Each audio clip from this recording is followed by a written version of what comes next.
dizzy and disoriented, with no cure in sight. It started in 2010 when I smoked pot for the first time since college.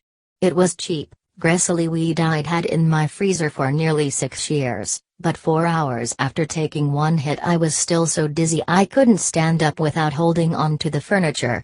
The next day I was still dizzy, and the next, but it tapered off gradually until about a month later I was mostly fine. Over the following year I got married, started teaching 7th and 8th grade, and began work on a novel. Every week or so the disequilibrium sneaked up on me. The feeling was one of disorientation as much as dizziness, with some cloudy vision, light nausea and the sensation of being overwhelmed by my surroundings. During one 8th grade English class, when I turned around to write on the blackboard, I stumbled and couldn't stabilize myself. I fell in front of my students and was too disoriented to stand. My students stared at me slumped on the floor until I mustered enough focus to climb up to a chair and did my best to laugh it off. I was only 29, but my father had had a benign brain tumor around the same age, so I had a brain scan. My brain appeared to be fine. A neurologist recommended I see an ear, nose and throat specialist. A technician flooded my ear canal with water to see if my acoustic nerve reacted properly. The doctor suspected either benign positional vertigo, dizziness caused by a small piece of bone like calcium stuck in the inner ear, or Meniere's disease, which leads to dizziness from pressure. Unfortunately, the test showed my inner ear was most likely fine. But just as the marijuana had triggered the dizziness the year before, the test itself catalyzed the dizziness now. In spite of the negative results, doctors still believed I had an inner ear problem. They prescribed exercises to unblock crystals, and salt pills and then prednisone to fight Meniere's disease. All this took months, and I continued to be dizzy, all day, every day. It felt as though I woke up every morning having already drunk a dozen beers. Some days, depending on how active and stressful my day was, it felt like much more. Most days ended with me in tears.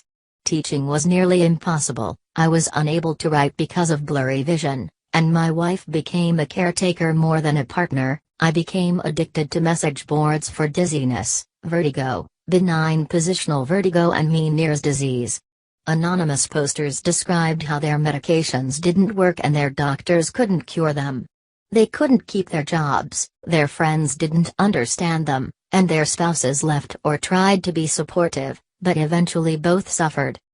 Finally, my doctor recommended a new neurologist who performed some simple tests and casually gave me a diagnosis of vestibular migraines, a condition that didn't exist in medical journals 20 years ago. Apparently, instead of causing severe pain, my migraines manifest as constant dizziness. I began taking Klonopin daily. It immediately mitigated the symptoms, but Klonopin can be addictive. My eyes started to twitch after a few weeks on it, so my doctor looked for another option. After living for 2 years with incessant dizziness, I settled on a combination of Lexapro and Surzone, both antidepressants, that began to work. In 2013, I could teach and began to write my novel again. I could enjoy life with my wife. We had our first son. I was free. But there was a downside.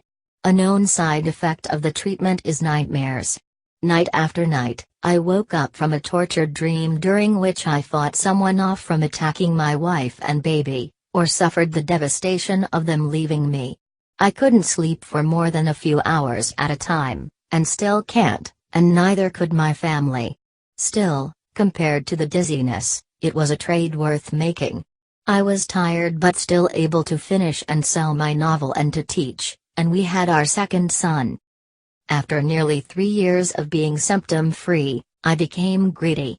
Was there a way to live without the dizziness and the nightmares? I thought it might be worth cutting down on the medication to see.